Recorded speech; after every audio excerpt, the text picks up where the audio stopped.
Paranormal. We're so glad you could join us tonight. I'm Terry Keel. And I'm April Wilson. And I'm excited to be here tonight. But before we bring him with us tonight, we'll be zooming in Elijah Henderson from Clarksville, Tennessee. And he'll be sharing his experiences with cryptids, Dogman, Bell Witch, and LBL, just to name a few. Just to name a few. He is our special guest tonight. But first, before we bring him in, we do want to let you know that we have changed our email. So we have a new email address at this point.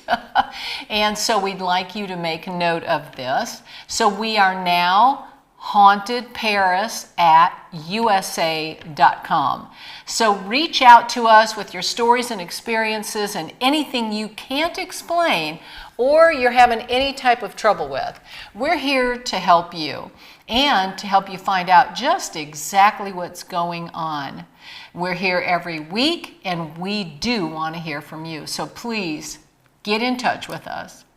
And now let's bring Elijah on in here. I'm excited to have this amazing man in our studio. She's not nearly as excited as you. Excited as I am. So welcome, Elijah. Elijah Henderson. Hello. How y'all doing tonight? We are doing good. We're doing great. How are you? I'm fair to middling, doing decent enough. Just got off work a little while ago, came over here, and excited to talk with y'all tonight. Yes. And, you know, I'm going to get started right at you here. I want to know, what age were you when you got started into the paranormal? Well, I sort of picked up and pitched right into it against my will, so to speak. Because at about age 5 or 6, we were in a place called Werewolf Springs. It's in a park called Montgomery Bell State Park. And something howled at us down there. Just to summarize it real quick, something large and frightening howled at us down there. And it was so loud that the volume was of such strength that it would vibrate and rattle in your chest. You could feel the sheer vibration of it. Where we were hiking into, it has a history that goes back to the 1860s, according to the town lore, that a circus train was coming along the tracks along the backside of the park, and it derailed for whatever reason. Now in the 1860s, you know, you had the Civil War and stories of railroads being sabotaged by, you know, the North and the South back and forth, and because of that, you know, they would derail supplies and shipments of things. So maybe that's what happened to this train, if that side of the story is to be believed. But anyway, the train, for whatever reason, derailed, and they were carrying a lot of box cars full of animal exhibits for their circus show, and they all escaped. The box cars burst open, and they're able to recapture everything except for 2 creatures that was on their manifest as either a wild man or a wolf man of Borneo. Oh, wow. And they were never able to recapture it, but there was a male and female one of them, so, you know, perfect for repopulation, so to speak. Wow. And following that time, there was encounters with what people described as looking like a werewolf in that area. And there's multiple fatal encounters with it. A landowner and his farmhand were coming along the area in a wagon. They were bringing, I think it was some windows in the back of their wagon, and they're going off to a building project where, you know, they were building a house or what have you. And excuse me, they seen the creature standing along the side of the road, and, you know, they tried to speed up their mules to get away from this thing, and it started chasing them. They sped up their mules a little bit more, and turns out this thing was a lot faster than them, and it started climbing up into the back of the wagon. They get up into it, and they decide that, you know, they're both not going to get out of this, so you go left, I go right, and they hope for the best. Landowner goes his way, and he dives behind a fallen down tree and hides in there. And he hears his farmhand being torn apart, you know, just screaming out in horror. And, you know, he lays there the whole night, the landowner does, and he's able to get away when the sun rises. And according to some new information I acquired recently from an old documentary I'd been searching for years and years, finally got a hold of it again. The wagon was supposedly thrown over, and it looked like it had been literally picked up and thrown, and their mules were missing. So, Oh, wow. This just gets better and better. I love this. it's an amazing area down there. Good Amazing. grief. Wow. You don't get a whole lot of activity anymore, unfortunately, but it's pretty amazing down there. And this all happened and you were just young, so this is how you got interested in all of this. Well, the park, we were down there camping, and they came around showing that documentary called The Legend of Werewolf Springs. And they're like, hey, we got this documentary about our park, and they invited everybody to come out and see it. And it told about, the werewolf of Werewolf Springs. And Yeah. my dad, he was obsessed with werewolves. He loved werewolves. Off in the bedroom over there, I got a stack of his books. He collected werewolf things. So, stuff like this was bound to happen anyway. It's a wonder it did not just make every kid in that campground just cringe and nightmares and never want to. It was a bit violent for Yeah. it was the early 2000s, but it was a bit violent, so it probably spooked a couple of kids. Yeah. But how perfect for something from a circus to be released into the wild, and there's a male and a female, and it could have been some form of people who have hair all over them, and I mean, that is very real. That is something that does happen, and that is how the Dog Man name came about. It was very factual. It's not a myth. And so it's so interesting to hear that, that Yeah. it's wild and it's out there. I shouldn't say it. He and she were wild and out there and probably fending for themselves. I mean, that's amazing. I'm thinking that they've always been, it's kind of like Bigfoot. They've always been around. It's just, as you become more aware, you become more aware. Right. Well, you can actually date dog-headed creatures back to the time of Herodotus and whatnot, because he wrote about the cynocephali, and Marco Polo wrote about them. Yes. Yeah. And Egyptian Alexander the Great times. said he captured them. Yes, absolutely. Yeah. And they've been written about, and there's been what do you call those? Like a hieroglyph almost, things that are embedded in the walls that they've told their story over time. And it's just so interesting to me that in today, 2020s, people can just write that off as it didn't happen. But we know something happened. And, those that have come before us are trying to leave messages to us for now. So coming down the pike, all these generations, something's going on out there. So tell us a little more about your dad and the family stuff, because I know that you've got a lot of things that have gotten your attention from your family. Well, yes, ma'am. Part of what got my dad involved in this, which resulted in me getting involved in it, is because, and I can't name names because there's people who endured these things that they're still alive, and I don't know if they'd appreciate me talking about this or not, but my family used to have Sasquatch sightings on their property over in East Tennessee in the 60s. My family comes from over in Dayton, Tennessee, and it's where the famous Scopes monkey trial took place, where basically it was the battle of creation versus evolution in the courtroom over evolution being taught in the schools. That's basically where that started. Dayton is also it's an interesting little town because there's a spot in it called Old Washington. It was the capital of the United States for a day. It's just almost a storybook town in a way, Yeah. And sure enough, it's even got some Sasquatch up there. My family in the 60s, they'd be coming home at night, and they lived down a dirt road, and there's trees on either side of the road that kind of wrap around the road, so it would make it real dark going through there at night. Spooky. And when going down those dark Tennessee trails, up on the embankment on their left, they'd hear little rocks, coming falling down the hill, and they'd hear something following them. And when they'd walk, it would walk. If they would stop, it would stop moving. And if they started running, it'd start running with them. And it would chase them all the way back to their house, and they'd have to take the stove and push it in front of the door to keep this thing out. They didn't have, traditional locks at the time. But whatever this thing was, it was smart enough. It would grab the doorknob, and it didn't seem to know how to operate it, but it would kind of grab the door and shake it back and forth like that. Yeah. They'd push the stove up in front of it to try to keep it out. Yikes. Wow. That is wild. Yes, ma'am. That is some awesome history just right there in your family. Did he ever actually see it? It got a lot more intense on multiple occasions. Mm-hmm. They were sitting around listening to Loretta Lynn records. Certain members of my family are, very fond of Loretta Lynn, so she was there, and they were all listening to her records and whatnot. She was great, yeah. Yes, ma'am.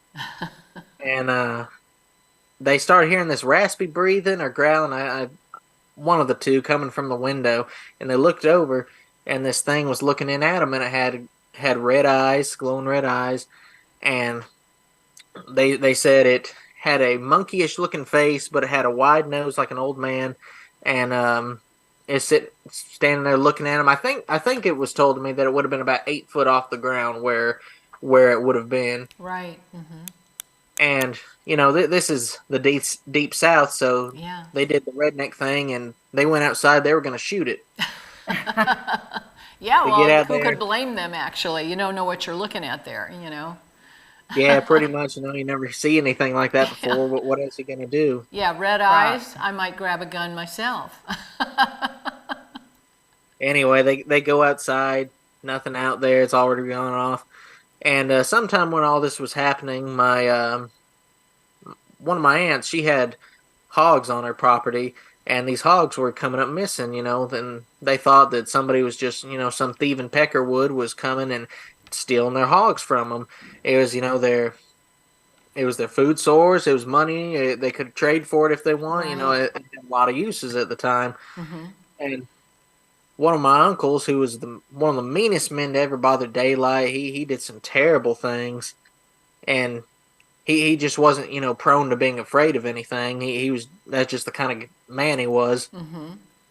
Him and a couple other people did a stakeout on the property, and they waited to see who was coming and taking these hogs from them.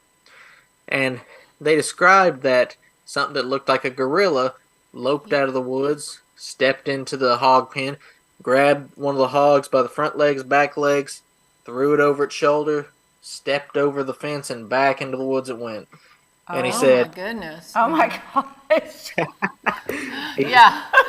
He said he wouldn't have shot it for anything. It would have just made it mad. It would have came and killed us. Yeah, I would have just said, "Okay, enjoy that." Yeah, free hogs. Yeah, you can have them. It's all yours. Take it. Yeah, no kidding. Wow, but that's amazing. And I think there's so many stories out there of people that we just don't know about them. Right. Mm-hmm. The internet came along and we started to learn them, but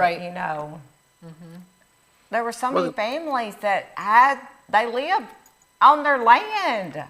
And still do. Very rural and in the thick of the trees and all. And this is where these stories are coming from families like yours, Elijah, And it's so interesting because I had never heard that, But I really do know that in Florida, we do have Sasquatch. We definitely do. And he's more known as Bigfoot and skunk ape, that kind of thing. But what I saw wasn't what they talk about skunk ape, because they usually say that he's got more of an orange coat, orangish hair, and more like the color of the orangutan. But what I saw was black, and it was massive. And so I believe that it was, like you say, 8 foot, but this one was even bigger. It seemed like it was 10 to maybe 12, because we were so far away from it, but it was standing in the thick bush in the green swamp in Lakeland, Florida. And it had come out because the cows were all gathering in the evening by the water in this hole that was a sinkhole. And so it came out and it was standing there, and we were watching the cows. And something caught my eye in movement as it came out of that, darkness of all that thick tree. And as it came out, I saw it and screamed and said, "Oh my God!"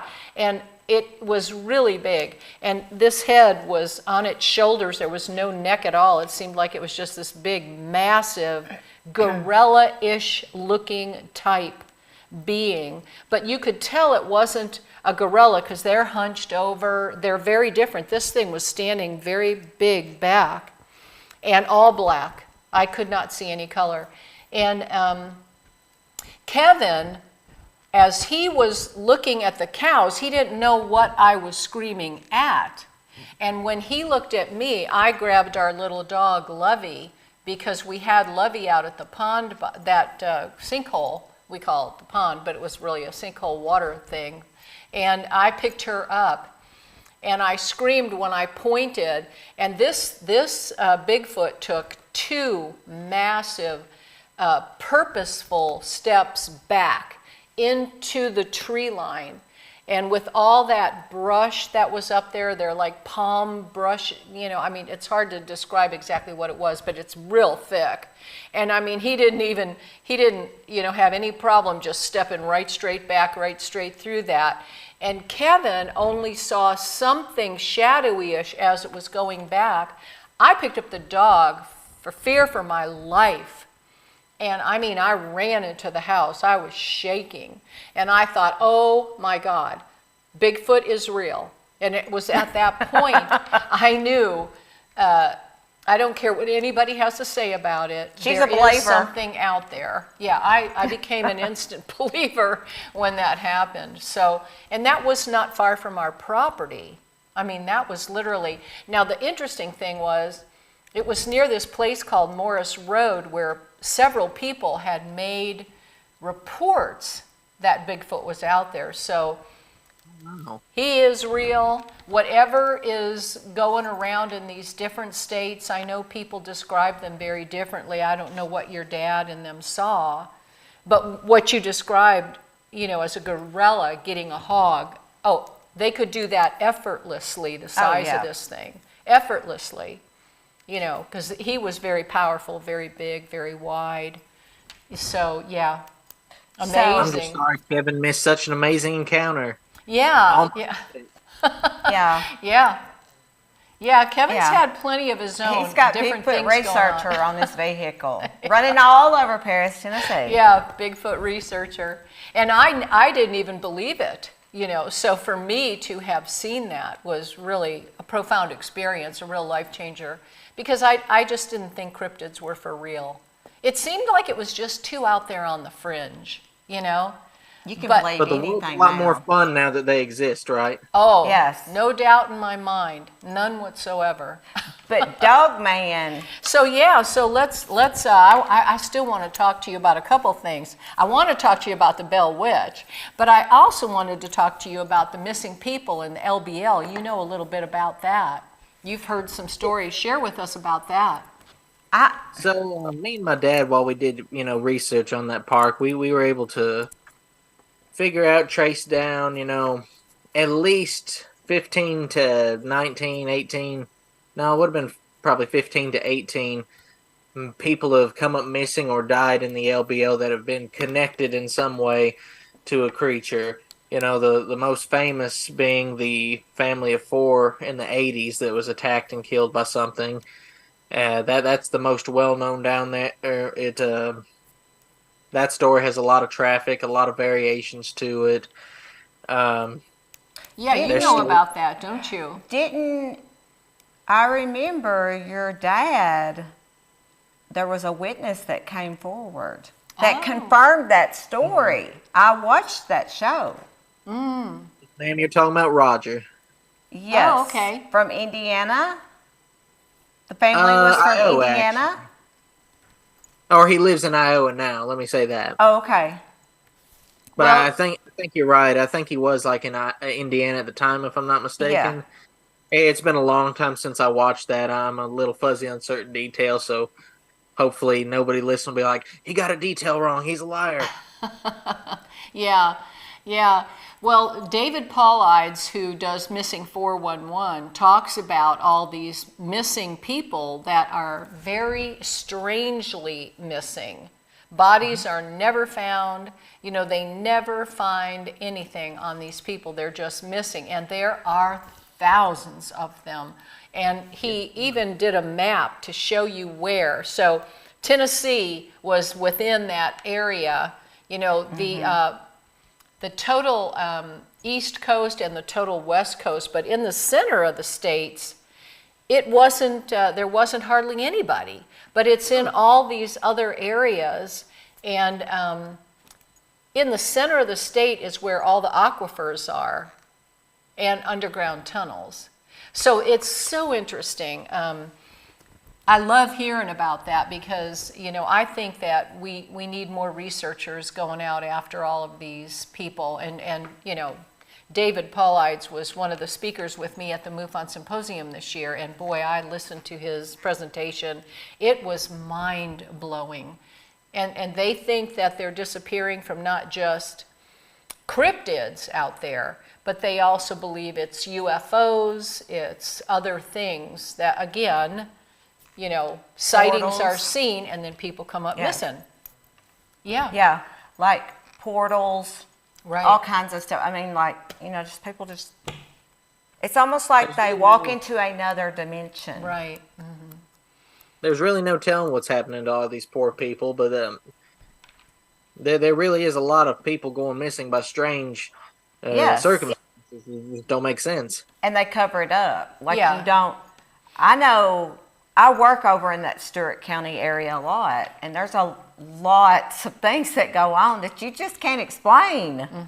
And you're not going to see it on the police reports Yeah. or anything because I talked to a girl not long ago that told me that there was this, she saw these cops come by and she was like, and she works there, and she said, what's going on? And she said the next thing she knew, a forest ranger came in. She said, what's going on? And he said, oh, well, we found an abandoned truck. And she goes, and he goes, it just smelled like death everywhere. And she said it come by on her record. There was no person, nothing. She said, never saw it in the news report, nothing. And this was back in the spring. Yeah. Something strange. There's some strange things going on. Well, and isn't there a military base kind of out beyond that? It's we just found out it's the third Fort largest Campbell. Army base, yeah, in the whole world, and it's Fort Campbell, right? So plenty is going on out there. I don't know if anybody's covering things up out there, but We will never know. no, we may not. You know.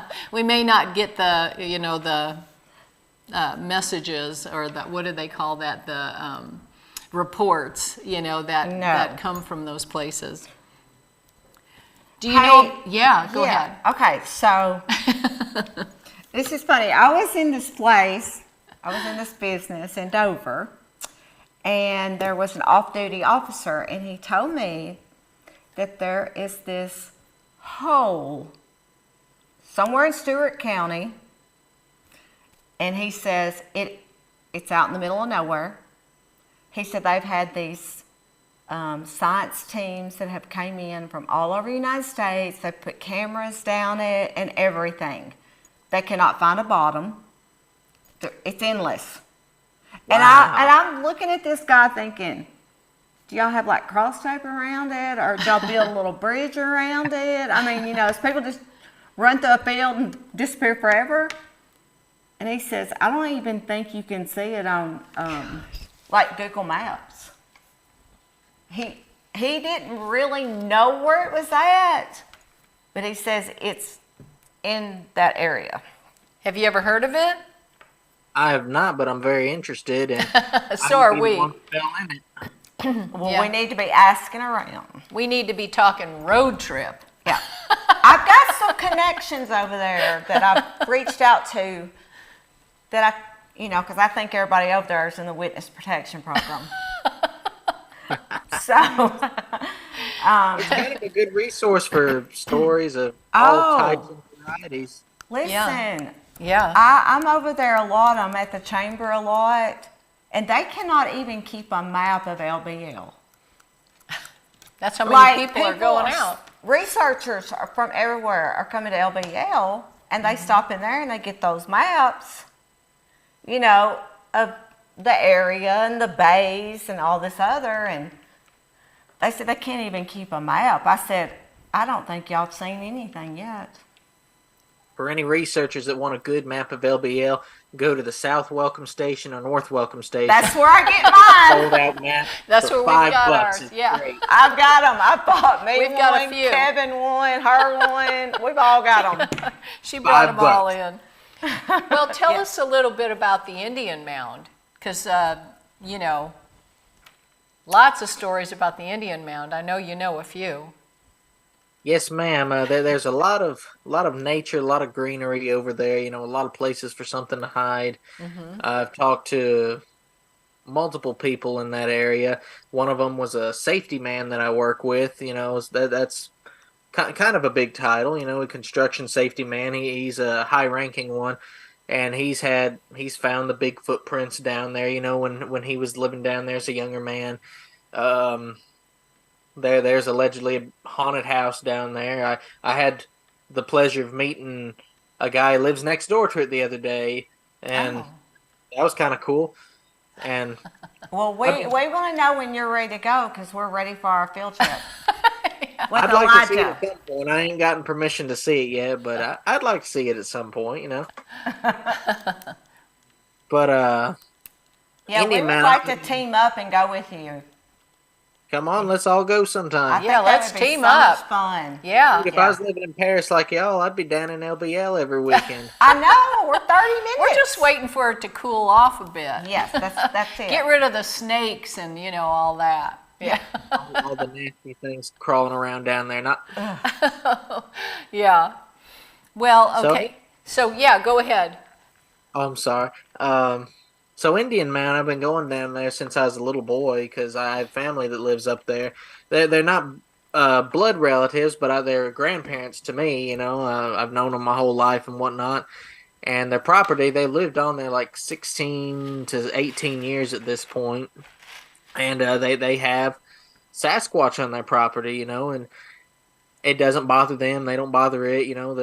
We'll just be all shooting the breeze, visiting, and you'll just hear it hollering off in the woods, and you'll hear them go, there's Sasquatch, and you'll hear over there. It's the most fascinating place I've researched for Bigfoot in the way that there used to. Well, let me give a bit of a background. Where they live, it's on the main road, and then you cut off, and you go down a gravel driveway. It goes up a hill. They're way off from the main road. And on that main road, if you keep going down it, years ago there used to be a donkey that lived down the road there, a house or two down the way. Mm-hmm. And that donkey's been gone for quite a long time.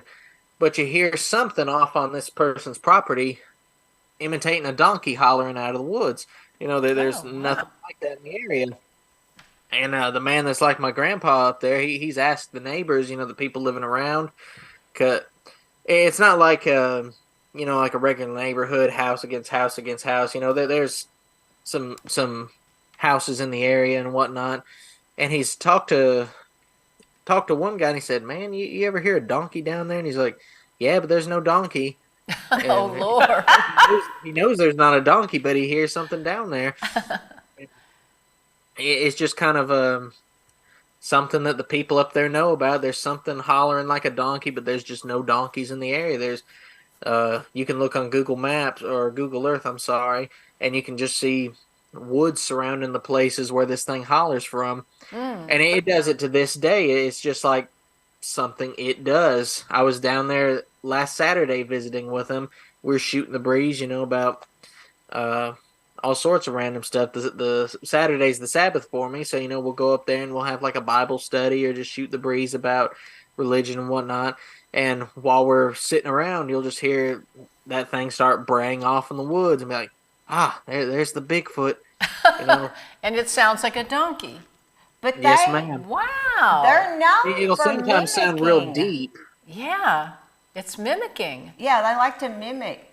But didn't they have something that was doing a tropical bird also? Yes, ma'am. Really? Yes. There's something. They've gotten recordings down in the middle of the night. It sounds almost like peacocks or something going, ha, ha, just like a tropical bird you'd hear in a movie.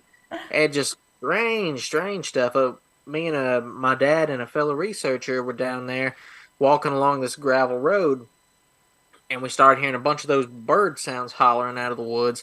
And then mixed in right with those birds, something started braying like a donkey, and they were just all going on. Oh, my goodness. I actually got that recorded. I think it's in that Indian Mound video. It is. Oh, I've seen it. awesome. I thought that was so fascinating. Yes. Yeah. Now, where can people go to see that Indian Mound video?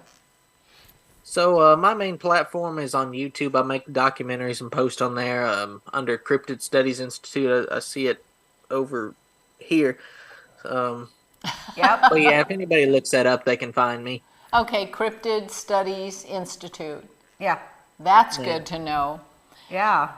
And then you recently, because I want to talk to you about this, I'm just dying to get into this, Bill Witch. Now, Kevin and I have done about maybe 6 or 7 years ago, or maybe more, maybe actually 8, we went and interviewed Greg at the, I guess it was a school there. Yeah, Buzzard Creek Antiques. Buzzard Creek. Yeah, Buzzard Creek Antiques. And he knew so much about what was going on with Bell Witch. And we went and visited the grave and things like that. We were there and heard a lot of stories. And you were there recently. Tell us a little about that. So, I've always been interested in the story, and I'm even related to John Bell. He's a distant cousin. Oh my goodness! Yeah, that may not be a good thing, but it's cool, Say, that book was the book I read in elementary school that began it all for me. Oh wow! The Bell Witch. Yeah. Weird question: was it the red covered book, the black covered book, or was it a different one? Oh yeah, Greg talked like about it that. Was gray. In the one you read in school, did it talk about the bird that they? Because what preeminated the actual haunting was they're seeing strange animals on their property, and my dad had heard a variation of the story where the big bird that the children seen was a bird covered in hair. Was that the same one that you read? Oh my gosh, that has been so many moons ago. You'll have to look it up. Give a report. Yeah, I'd have to go to our elementary school and go find that book. Yeah. Yeah, that'd be cool. Wow. So you're related somehow to Mr. Bell. Yes, ma'am. I forget the number at the moment, the distance. I can send it to you later if you'd like me to. Oh, that is so cool. Yeah. I'm related to a lot of weird people, and I'll go, oh, that's cool. And I'll screenshot it, like to Saint Germain, Vlad the Impaler, just all sorts of stuff. Well, but, maybe you look like him. Maybe so. But yeah, a good friend of mine, his name's Dewey Edwards. He's an author that writes cryptid books and historical books down in Robertson County where this all took place. Mm-hmm.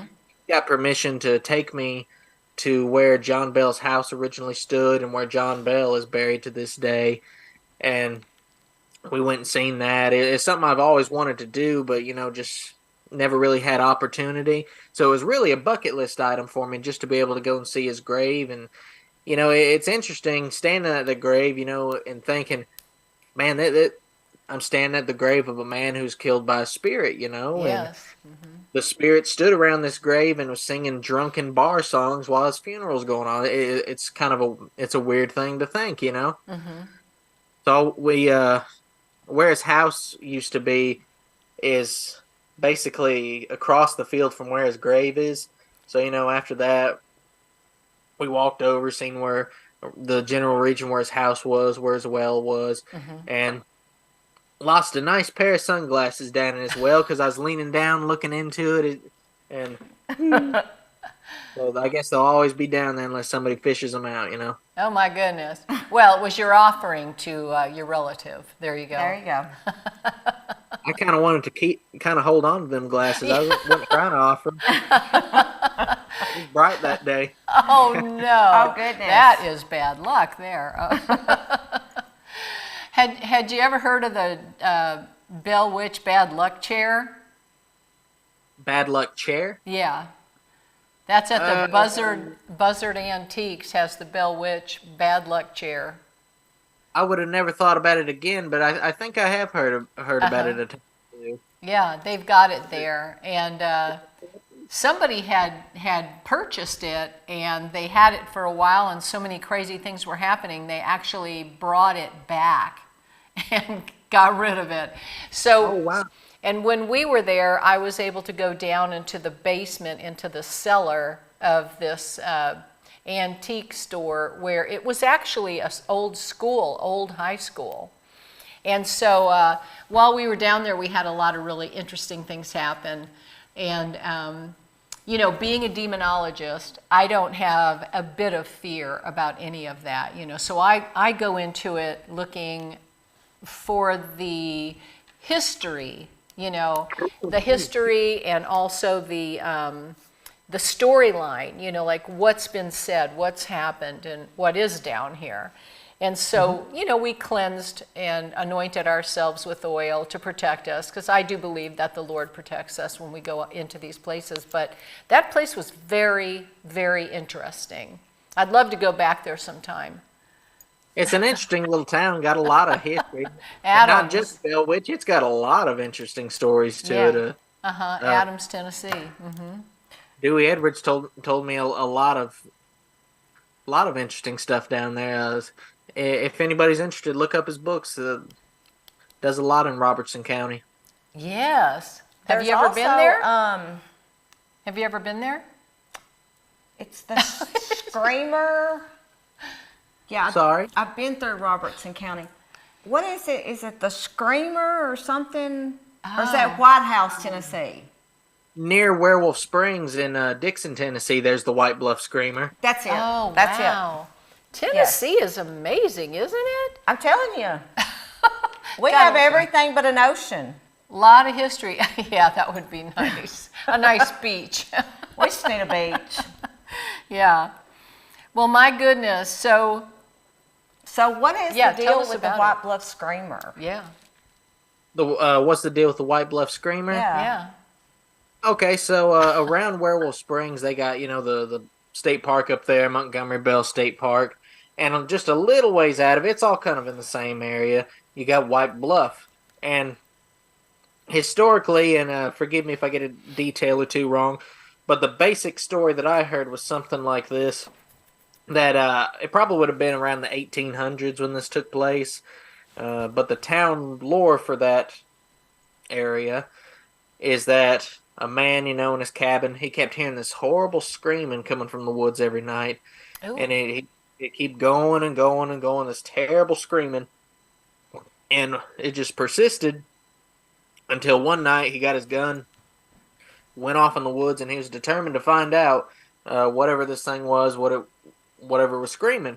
So he went off in the woods, and the screams sounded like they just kept getting further and further away. He'd go toward it, and it just kept getting further and further away. And he got to a certain point, and he heard all these screams coming from behind him, and he realized all this screaming was coming from his cabin. And so he ran home. Oh, my and goodness. he got home, and his family was torn apart dead.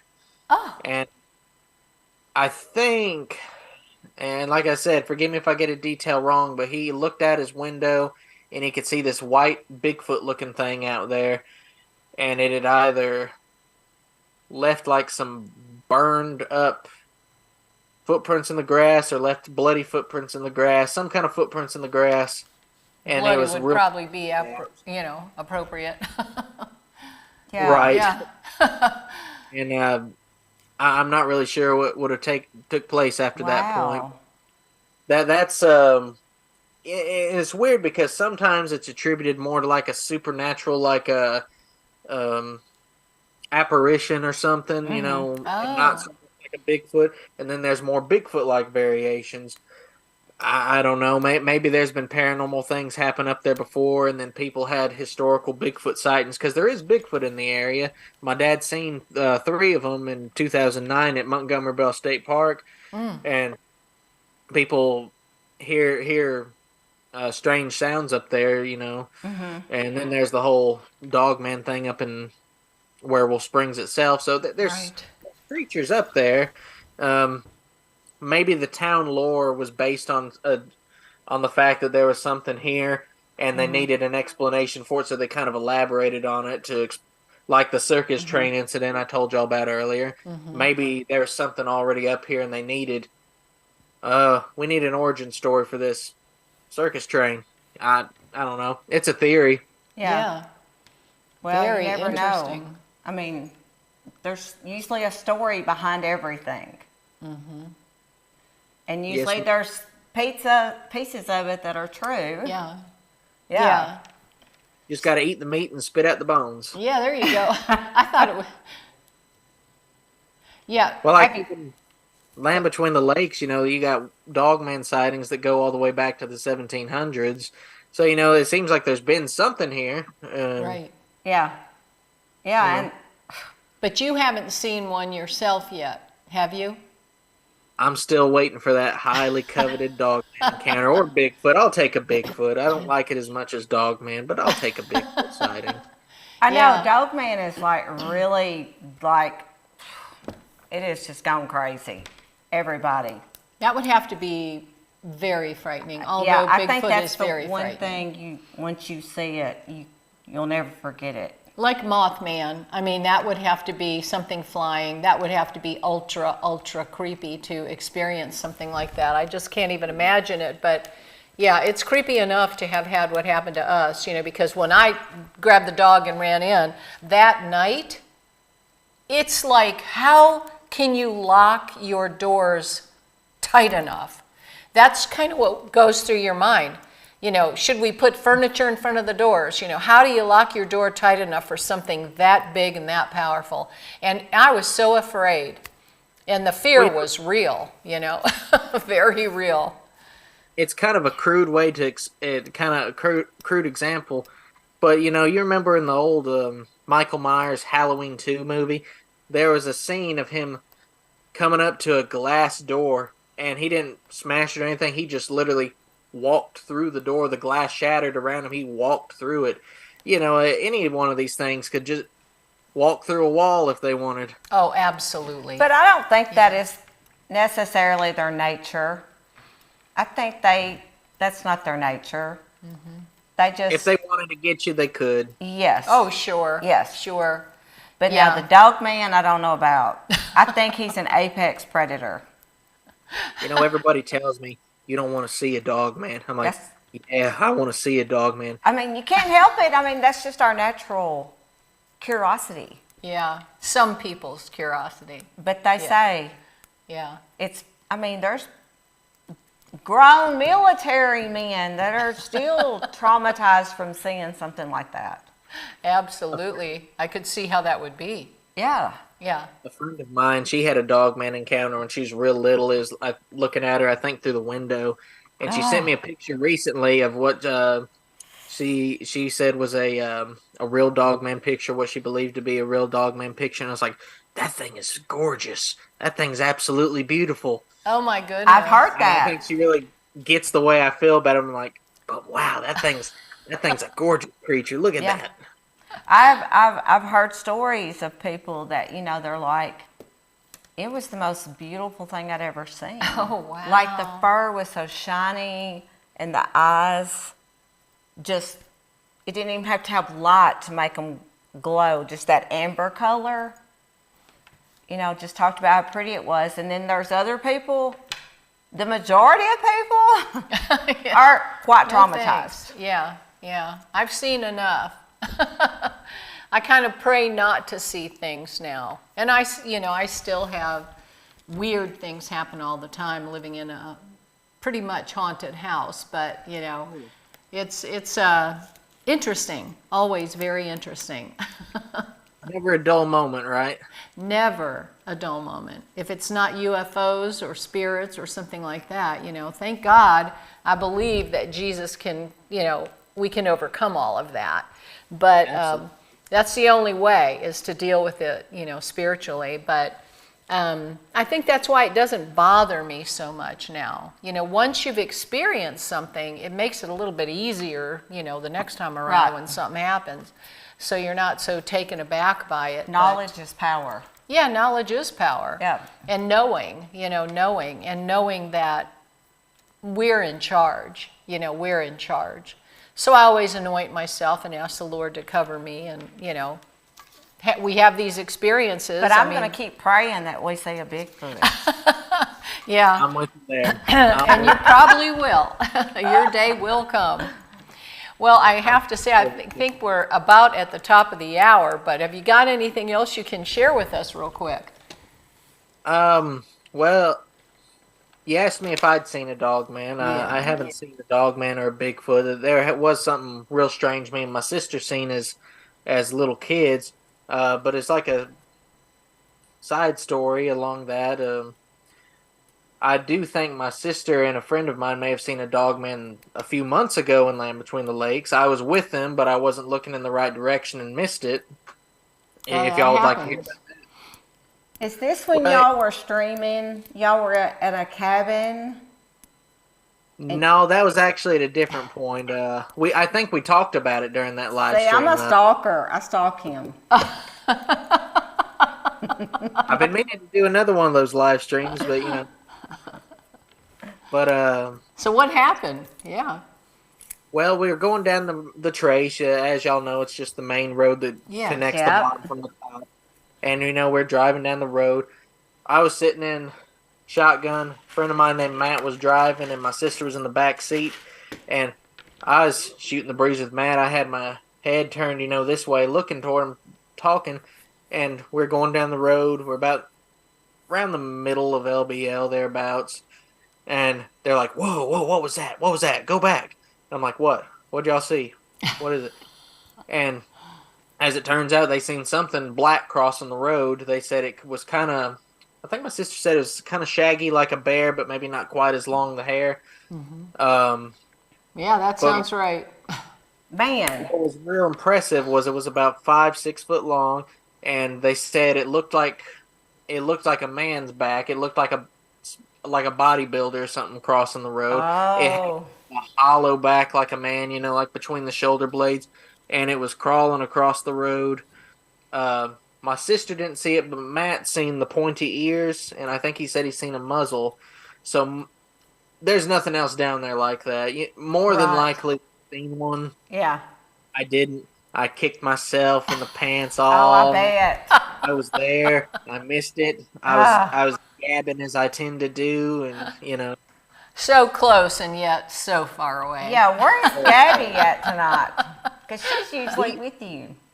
Well, she's off in the other room. She's actually tested positive for COVID right now, which is I was supposed to be in the studio with y'all recording this, as y'all know, but I didn't want to make anybody sick. I'm starting to feel a bit congested and a little bit of a sore throat. Gabby, come over here and tell everybody. That's okay, because we still are going to be here, and y'all can still come, and we got lots more we can talk about. I was telling them about your dog man encounter. Oh. Hello, everyone. Sorry I missed actually meeting you live. Hey, Gabby. So good to see you. Make y'all sick. It's nice to meet y'all. Oh, it's so good to meet you and say hi.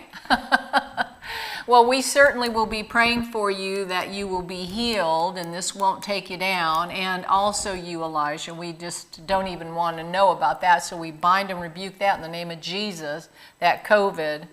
Just We much. appreciate that more than you know. Oh, I know, because I mean, sometimes we can get, not to feeling so good, but remember vitamin C too, and lots of water, get it through your system, whatever it is. A lot of people have gotten like a cold, just kind of a cold with it, a little stuffy and things like that, but hadn't been too bad, so y'all That's kinda get how better. it was for me the last time I had it. This is my 4th time with it. Oh my Lord. goodness. I think you need some Little Debbie snacks. I, You think, can't go wrong with those. I could use some Little Debbie snacks. I know. Yeah. They're the best. Yeah, that would make anybody feel better, I'm sure. Well, get yourself some vitamin C and vitamin B. Start taking your vitamins, really beef up on them. But thank you so much for being on, thank Elijah. y'all. We will continue to pray for your healing. And we have to get you to Paris, Tennessee. Yes. And Gabby, you come with him. Yes. Next time when you all get feeling better, come on in and let's sit and talk in the studio Yeah. here. That sounds Absolutely. like fun. I'd love to meet y'all in person. Yes, and we want to meet y'all. We want to come to LBL and do an expedition. Yes. Absolutely. After We the can show. We'll do it do after the spots. show. Yeah. Yes, we can do a show there. Fun. We were supposed to go there Saturday night, but I guess that's not happening now. You know why? Oh. Because it's going to work out so we can all go together. That's right. Yeah. It'll work out. Yeah. There's a place we always go down where a body was found and where dogmen have been seen, and we get a lot of audio recordings. We can all go there. There you that go. would be awesome. Game on. We will have Kevin, her husband, get it all mapped out. That's right. We'll have some fun. So, all right. Well, y'all take care and thank you so much. And I just want to thank Enigmatic Anomalies for sponsoring us and everybody joining us. Both Gabby and Elijah. That was really a nice little treat. And hopefully we'll have him back soon and have some things to mention, And talk if you about. want to see more, go to Cryptid Studies Institute on YouTube That's right. and become a stalker like me. Yeah. She loves all these stories, but yeah, so if you've got any ideas of anybody you want to see here on Good Day Pair. Oh, no, it's not. That's tomorrow night. That's tomorrow. On Paris Paranormal. Or if you've had an incident or something that you'd like to share with us, you'd like to talk with us about, we are here for you. And we look forward for you to reach out. We are at hauntedparis@usa.com. Thank you so much for being with us tonight. So have a good night, and we'll see you God next bless. week.